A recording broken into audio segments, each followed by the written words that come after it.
Shalom bakunzi b'ikiganiro Kanguka. Uno musi turi ku musi wa gatanu.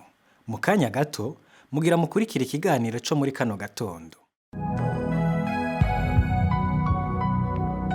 Shalom akora nkurikira mwese kino gitondo mukomuzi ikiganiro Kanguka mushikirizwa na Chris Ndikumana. Uno musi turi ku musi wa gatanu uheze w'indwi iheze nako ndavuga ivyerekeye kuhoka ku cyaha kikwizingira ko vyoroshe. Hari ivyaha ushobora gusanga vyoroshe mu buzima bwawe bikakwizingira ko vyoroshe n'ibindi biza bigoranye. Naganagura ko ico cyaha kikwizingira ko vyoroshe kenshi ubukizi ariko hari ivyaha biza mu buzima bwawe utari wizi. Hari ibindi vyaha bibamwe n'ubushake bwawe, hari ibindi vyaha washatse wewe nyene akaba n'ibi vyaha ugwamwo utazi gena biguyemwo wagaragaza kubivamo bikanka, ariko naberetse yuko ushobora kubohoka uje imbere y'Imana ugasaba ko muhemu y'Imana kugendera, ugasaba ko Yesu akubohora, arakubohora. Uno musi rero naho nyene tuvuga ivyerekeye kwiyambura, nkuko nanavuze kwiyambura. Uno musi ndakoresha irindi jambo. Uno musi dusoma muri Tito ice ca 2 murongo wa 12, Tite 2 verset 12. Ku murongo wa 11 havuga ngo ubuntu bw'Imana ngo niyo nsoko y'agakiza ku bantu bose ngo bwaragaragaye. Ariko uno musi umurongo nashaka duhagarara ko uno musi ni umurongo wa 12 verset 12. Batubwira ko ubuntu bw'Imana butwigisha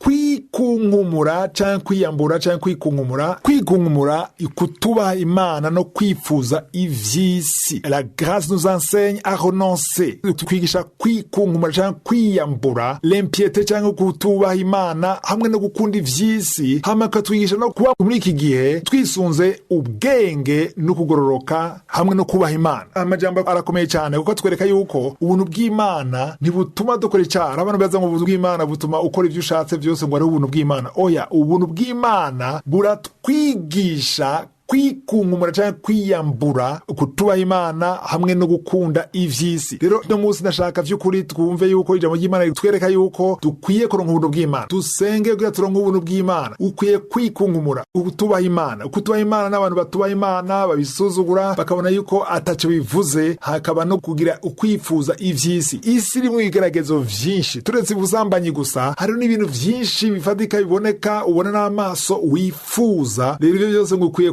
vyiyambura tukavyikunkumura. Kwikunkumura no kuvuga yuko icyo kintu ushaka kikuveko. Iyo hari ikintu cagiye ku mpuzu yawe udashaka cononye impuzu yawe canke umwenda wawe, urakunkumura iyo mpuzu canke umwenda. Nuko yuko iyo urakunkumura ivyo bintu bice bivako. Rero icyaha turakeneye kucikunkumura. Ukwifuza k'umubiri turakeneye kuvyikunkumura. Bane bajambo no kuja imbere y'Imana ukihana. Muntu uri kuranyumviriza uba mu buzima bw'ivyaha, iki ni igihe co kwihana ukitegura. Dukwiye kwama twiteze kuko Yesu ari hafi. Namaze kumva abantu benshi bavuga ngo aho mwavugiye ngo azoza none ko ataraza. Ndagenda kubwira yuko wewe nuzi iminsi usigaje kuba hano ku isi, nuzi umunsi uzova kuri isi. Nubwo ukiri muto, hari abantu bapfa bakiri bato, hari abantu bapfa na accident canke n'ikindi kintu utari witeze, ntushobora kumenya ryari uzopfa. Ndakwifurije wewe ukuranyumviriza ntube mu buzima bw'ivyaha, wihane, witegure. Wewe woshwe n'urumogi, woshwe n'akaburegwe, ni businzi, umenye ko Yesu akurondera. Abantu benshi bakoranyumviriza baba mu buzima bw'ivyaha, baba mu buzima bw'ubusambanyi, aba bana batashakanye, batarongoranye mu buryo bugaragara. Ni igihe co kwihana. Abakobwa bakorora inda, abagore bakorora inda, mumenye yuko ari icaha. Mukwiye kwihana, mukwiye kwikunkumura ico caha, mukihana, mukakira Yesu Kristo umwami n'umukiza. Yesu Kristo numara kumwakira azoguha ubugingo budashira. Nta kintu ciza nko kumva yuko uri kuraja mw'ijuru. Ibibazo nk'ako isi birahari, ariko ibibazo ntibigusamaze, ntibikurangaze. Ivy'isi naho uzobironka vyose, ushime Imana kuvyuronse, ariko wamuzi ko uwo mushira ubwenge bwawe mw'ijuru. Umenye ko isi tuzoyivako. Hano turaba pelerin, turabantu b'ingenzi, tuzohava. Satani nakubeshe ngo ushire ubwenge bwawe bwose kw'isi. Ivyo kw'isi nivyo kw'isi, ariko nivyo mwanya muto. Twige kurondera ivyo mw'ijuru vy'ubuzima budashira. Nico nashaka ko tuganira uno musi. Umuntu uri kuranyumviriza, nubwo wakiriye Yesu Kristo ukiboshwe n'ibi canke biriya, nuzi imbere ya Yesu, witegure, wiyeze. Utarakira Yesu Kristo n'umwami n'umukiza, umwakire. Nubwo utora umusambanyi, nubwo utoba uri mu bushakanyi, nubwo utoba uri mu rumogi, nubwo utoba uri mu nzoga, ariko Yesu aragukeneye. Umenye neza ko izina ryawe ryanditse mu gitabo c'ubugingo. Wihane kugira ufatanye n'abandi urugendo rwo kuja mw'ijuru. Ushaka kwakira Yesu, umuhamagara aho uri cyangwa usaba umukozi w'Imana gufashe, uhamagare kuri 76 11 73 plus 257 76 11 11 73. bari muri Amerika canke muri Canada mushobora guhamagara ku 613 462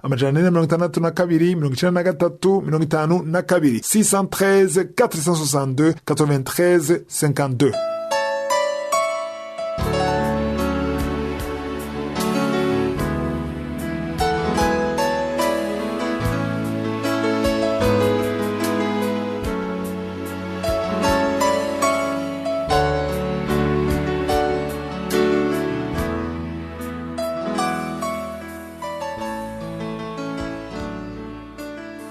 Tugeze mu mwanya w'inyigisho, turarangiza inyigisho nise ukubohoka kw'ishari, la délivrance de la jalousie. Iyo nyigisho yatanguye itariki 11 z'ukwezi kw'icenda, le 11 septembre. Bashasha rero mukanguka mugene muri archive murabe aho inyigisho itangurira, mushobore kumviriza ivyo twavuze ni vyinshi, kuko nizera ko abatanguranye na jewe batari bake batobohoka canke baramaze kubohoka n'imbere yuko ino nyigisho irangira, kuko bisaba gutahura. Abantu b'Imana bishwe no kutamenya, kuko imaze gutahura yuko ibintu byose biko biraba vyiza bivuye ku Mana, ingabire yose, impano yose nziza ivuye ku Mana. Ivyo vyanditse muri Yakobo ice ca mbere umurongo wa 17, Jacques 1 verset 17. Imaze gutahura ko bivuye ku Mana, uzokwiga kunezerwa n'ivyo Imana iko irakora, ugatahura yuko ishari ari ukwanka ivyo Imana iko irakora. Nabisuramwo, iyo ugize ishari ukababazwa n'ivyo Imana iko irakorera uwundi muntu, bisigura ko ubabajwe n'ivyo Imana iri kwirakora, kandi barukwiye kubinezererwa. Ukwiye kwiga kunezerwa n'abanezerewe, ukwiye kubabara n'abababaye, ugatahura ko udashobora kuronka impano canke ingabire zose. Niwabona umuntu asengera abantu bagakira, wowe ntibikunde, nuko atari ingabire yawe, hari iyindi wowe ufise. Senga umenye yawe, ushime kuvyo Imana iko iramukoresha, ivyawe birahari. Ntubabaze ngo nuko naka yaronse umugabo kandi wowe utaramuronka, uriya yaronse sugwawe. Niwe washaka kuronka uyonye katari wawe, uriya no wiwe, uriya ni Imana muteguriye. Uwawe arahari. Shima kuvyawe, shima kuvyo ufise, tangura kwiga kubohoka, ntusoye kubabazwa n'ivyo Imana iko irakorera abantu, unezerwe n'abanezerewe. Ico ni ikintu gikomeye. Kuvyerekeye impano, naberetse yuko udakwiye kurondera impano y'abandi, kuko twarasomye mu Banyefeso 4 umurongo w'indwi, Ephesiens 4 verset 7, yuko umwe wese afise ubuntu bwiwe, afise ingabire yiwe. Hariho niveau, le don, hariho mesure du don, hariho kugererwa. Wewe aho Imana kugerereye naho nyene unezererwe, naho nyene ntusuye kubabazwa n'ivyo iko irakorera abandi. Ico ni ikintu rero gikomeye cane. Niwashika ngaho uzobubohotse ku rugezo rudasanzwe. Umurongo nashaka kurangiza ko rero ino nyigisho ni muri Petero wa mbere ice ca 4 umurongo w'icumi, 1 Pierre 4 verset